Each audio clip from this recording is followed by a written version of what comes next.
as you can see here, it's very simple.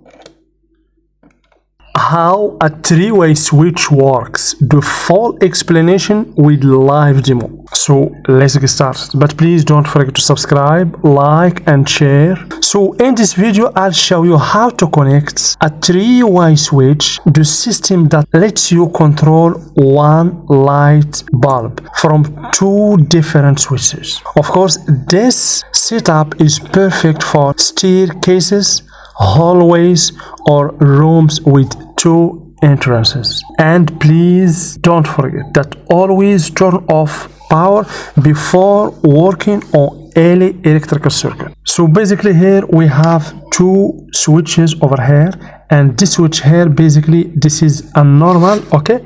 Here we have a normal or one Y switch, and over here we have the circuit with three switches. As you can see, we have here one bulb, as you can see. Of course we have wires, red for live and blue for neutral, and the black one I use it for travelers. Of course you can use the black or other colors. So the live wire or the red wire comes from the source to the first switch over here, common terminal. The traveler wire black connects the two switches together, as you can see here. The common terminal of the second switch, as you can see, goes to the light bulb, live input. And of course the neutral wire, the blue wire, connects directly from the source. And of course, when either switches changes position, it changes the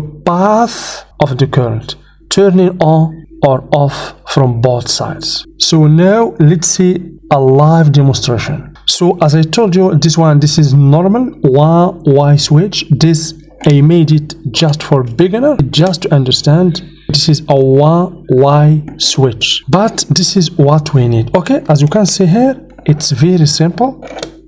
Now it's off, as you can see, because do you see, if we follow this path here it's open, do you see?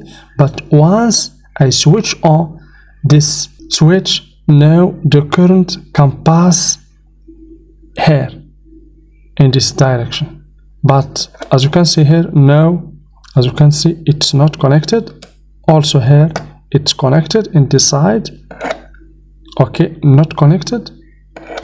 Again connected. This is how it works. Of course I made it with a simple wires and simple switches in order to understand everything clearly and simply. So here we have some common mistake you have to avoid: mixing up traveler and common terminals. Here pay attention. Here a lot of students and of course even technicians made error where they mix these travelers. If we name this one, for example, 1, 2, 3 and 4, so always 1 should go with 3 and 2 should go with 4. So here this is the common mistake for this kind of circuit. If you found this helpful, like, share and subscribe for more electrical tutorials. Thank you very much.